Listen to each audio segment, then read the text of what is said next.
जो हम कर रहे हैं उसका भगवान ही मालिक है। ठीक है, तो कर्म का मतलब सभी कहते हैं कर्मण्येवाधिकार ये है यार, ये कर्म प्रधान है, ये है, मालूम ही नहीं है कर्म क्या है। क्यों नहीं मालूम है? अरे शास्त्र तो पढ़े नहीं है, कर्म कैसे पता चलेगा? शास्त्र पढ़ो तो पता चलेगा ना, शास्त्र पढ़े नहीं है, बोलते मैं तो कर्म करता हूं। कर्म भी दो प्रकार के होते हैं, सकाम और निष्काम। शास्त्रों में प्राय जितने भी कर्म करने को दिए गए हैं उसमें सकाम और निष्काम है। वैसे जिस प्रकार आदमी दो तरह के होते हैं, एक होता है रागी, दूसरा होता है वैरागी। सिर्फ दो किस्म के इंसान है, रागी और वैरागी। तो मे भी 99.9% लोग हैं रागी। रागी को बोलते हैं प्रवृत्ति मार्ग और वैरागी को बोलते हैं निवृत्ति मार्ग। कोई बचपन से ही जो है वैरागी हो जाता है और उसका क्या है स्वभाव। किसको याद है मैंने बोला था स्वभाव कैसे बनता? पिछले जन्म के इच्छाएं जो बाकी रह जाती हैं उनको पाने के लिए भगवान जो है ऐसा मूड बनाते, ऐसा शरीर बनाते हैं कि इच्छाएं पूरी हो जाए। वो आदमी का स्वभाव हो जाता है। और हर आदमी का अलग स्वभाव है, हर व्यक्ति विशेष का।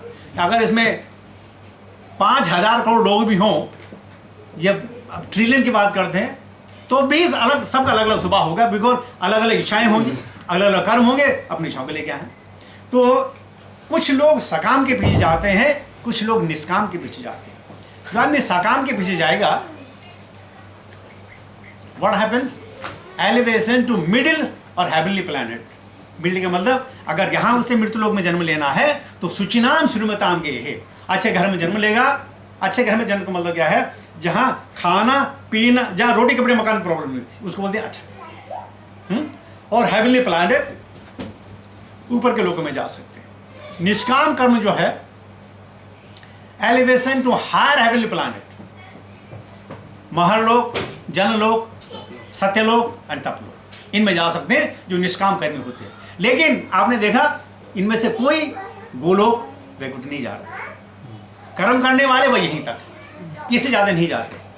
और जब से आजकल जैसे रमजान चल रहे हैं, कुरान में बात करते हैं, हेवन की बात होती है, हेल की बात होती है, उस आदमी कुछ चाहिए। वो लोग सकाम कर्म, निष्काम कर्म करते हैं, कोई सकाम कर्म करते हैं, तो उनका यही डेस्टिनेशन है, उस आगे कुछ नहीं। ध्यान से सुनिए आप और समझिए भी, ताकि कभी अगर कोई आपको प्रश्न पूछे तो आपको मालूम है आपको क्या जवाब देना। उसे कर्म के बारे में आपने देख लिया। अब विकर्म क्या है? Activities which are not sanctioned by scripture. जो कुछ हम आजकल काम कर रहे हैं, हम काम करें अपने पेट भरने के लिए, और पेट भरने के लिए काम जंतु जानवर भी करते हैं। तो उनमें और हमें फर्क क्या हो? आहार निद्रा भय मैथुनम च सामान्य एतत् पशुभिः नराणाम् धर्मो हि तेषाम् अधिको विशेषो धर्मेण ही न पशुभिः समान। आहार निद्रा भय मैथुन, आहार यानी खाना पीना, निद्रा सोना, भय fearfulness and productive organs, it's all available everywhere. तो व्हाट इज द डिफरेंस? धर्मो हि तेषाम् अधिको विशेषो। विशेष चीज क्या है? धर्म है। धर्मेण ही न पशुभिः समान। और जो धर्म के विहीन है उनमें और पशु में कोई अंतर ही नहीं है। तो हमें धर्म करना है। और उसके बाद क्या होता है? डिग्रेडेशन टू द हेलिस प्लैनेट और हेलिस बॉडीज। यह तो नीचे वाले अधोगच्छित तामसा, या मृत्यु लोक में रहने के पश्चात भी ऐसा शरीर मिलना जिसने दुख और दर्द के अलावा कुछ दिया ही नहीं, या ऐसे शरीरों में जाना जहां कोई महत्व नहीं। सो दिस इज विकर्म। लास्ट है अकर्म, working for the pleasure of Krishna. And second, Krishna means his devotees. तो कृष्णा क्या है? कृष्ण कहते हैं कि जो मेरा भक्त है, हो सकता है मेरा भक्त हो, लेकिन जो मेरे भक्तों के भक्त हैं वो मेरे भक्त हैं, इसमें कोई संशय नहीं। तो working for the pleasure of Krishna, और हियर हम क्या करते हैं? Working for the pleasure of गुरु परंपरा और डायरेक्ट गुरु और वैष्णवास, दैट इज एवरीथिंग कर्म अकर्म। भारती माता जी ने परसों मुझे क्वेश्चन किया था, जवाब आपका दोबारा मिलेगा इसमें। ठीक है, तो हमें अकर्म करना है। उससे क्या होगा? जीवा goes back home at Goloka Dham. यहां एक चीज आप और नोट कर लें, बहुत ध्यान वाली बात सुने, कि अगर भगवान की कृपा हुई और मरते समय भगवान का नाम हमारे जबान में आ गया, तो ये मत सोचना कि आप गोलोक धाम चले गए। ये बिल्कुल मत सोचना आप गोलोक धाम चले गए। आप कहां जाएंगे? इस प्राकृतिक जगत में भगवान की जहां लीलाएं हो रही होंगी, आपको उन लीला में आपको प्रवेश मिलेगा। और अगर उस लीला में भी आप परफेक्ट बने तो तब जाके गोलोक धाम जाएंगे। ये नहीं कि आपने बोला हरे कृष्ण बोले मर गए गोलोक चले गए, इतना आसान तो नहीं है, क्योंकि हम लोग नित्य बद्ध जीव हैं। इसलिए हमको क्या मिलेगा? जहां भगवान की नित्य लीला इस धाम में, इस इन 14 भुवन में कहीं चल रही हो, हमें वहां उसका प्रवेश मिलेगा और भगवान के हम जो है साक्षात्कार कर पाएंगे। ये ध्यान रखिएगा। अब साहब, क्रिया और कर्म क्या है? कर्म तो बता दिया, लेकिन आपने सुना होगा क्रिया और कर्म। क्रिया क्या है? कौन पढ़ेगा पूरा वाला? Natural act of the senses are known as kriya, and by doing so there is no papaj or punyaj. क्रिया देखना क्रिया है। देखने में न कोई पाप है न पुण्य। बोलना न पाप है न पुण्य। सूंघना न पाप है न पुण्य। सांस लेना न पाप है न पुण्य। चलना न पाप है न पुण्य। क्रिया है। हिलना डुलना कोई पाप पुण्य, हम हिल रहे हैं कोई पाप और पुण्य नहीं। लेकिन क्रिया के साथ बन जाते कर्म। Somebody read. Senses are forcibly directed for sense enjoyment, which results in bandhana to this material world is known as karma. ये देखिए, अब फर्क देखिए। आंखों का काम देखना है, कोई पाप नहीं। लेकिन मैं क्या देख रहा हूं? किसी जवान लड़की को देख रहा हूं, पोर्नोग्राफी देख रहा हूं, या मैं कुछ ऐसी चीजें देख रहा हूं, वो कर्म बंधन है। तो देखने में प्रॉब्लम नहीं है, लेकिन क्या देख रहे हैं, जहां आपको क्वालिफिकेशन हो जाती है सेंसों की, वो कर्म बन जाता है। अंडरस्टैंड? बोलना बोलना भाई पाप थोड़ी है, लेकिन मैं क्या बोल रहा हूं? इसी मुंह से मैं गाली भी दे सकता हूं, इसी मुंह से भगवान का प्रवचन भी कर सकता हूं, इसी मुंह से जो है मैं कुछ और भी कर सकता हूं, वो बंधन बन जाता है, वो कर्म है। इसी प्रकार चलना, चलने में कोई पाप पुण्य थोड़ी है, लेकिन आप कहां जा रहे हैं? कोई तो मंदिर की ओर जा रहा है, या कोई औषधालय की ओर जा रहा है, या कोई लिकर सोगले क्या बोलते हैं, शराब की दुकान गाड़ी की दुकान के लिए जा रहा है। तो चलने में कहां चल रहा है? चलने में पाप पुण्य नहीं है, चलने तो क्रिया। लेकिन कहां जा रहे हैं? जहां वो क्वालिफाइड हो जाता है, वो कर्म बन जाते हैं। इसी प्रकार हर चीज आप देख लीजिए, क्रिया और कर्म साथ साथ चलते हैं। कभी अचानक आप बैठे हैं, छत में बैठे हैं, आपने कोई ऐसी चीज देखी जो नहीं देखनी चाहिए थी, वो पाप नहीं है। लेकिन मैं छत में जाऊं कि हाँ मेरे पड़ोस की खिड़की में लड़की सुबह नहा रही होगी, मैं देखने जाता हूं, वो कर्म है, वो बंधन है।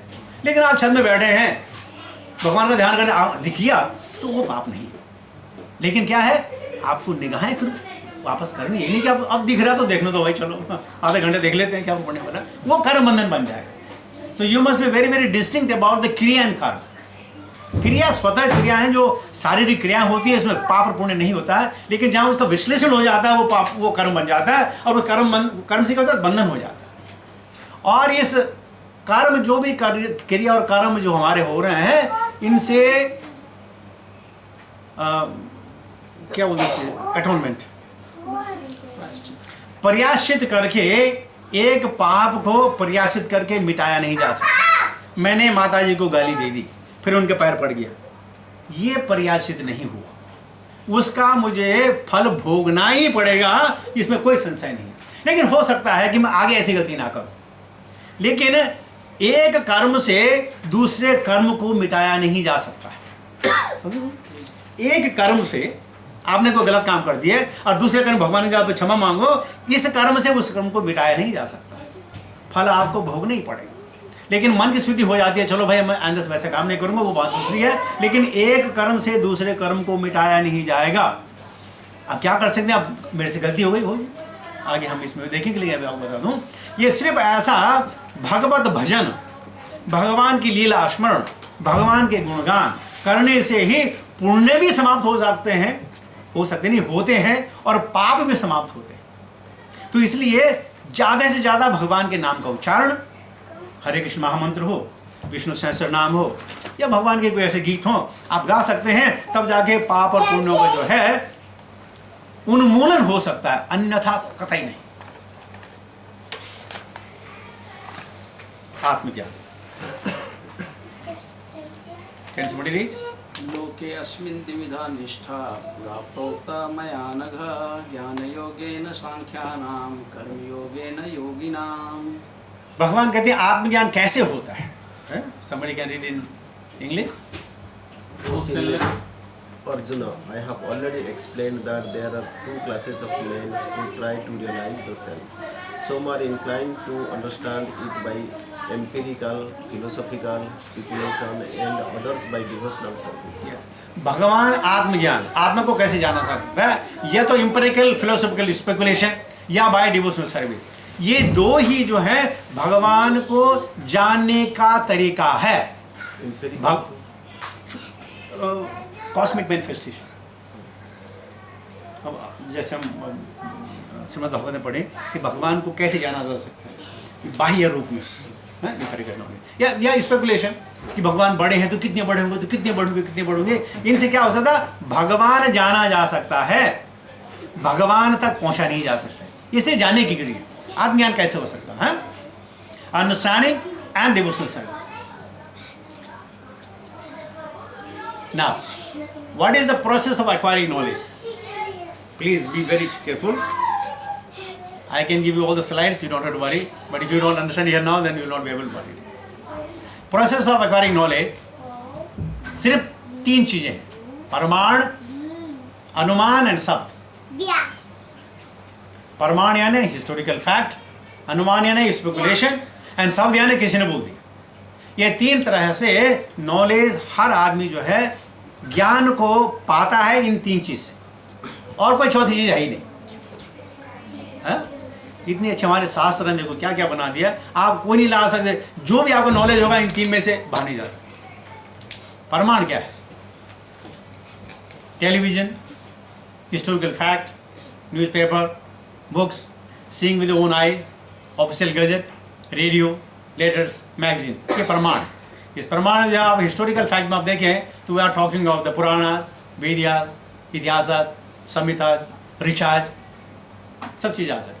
और आजकल जो आप बाह्य ज्ञान की बात कर सकते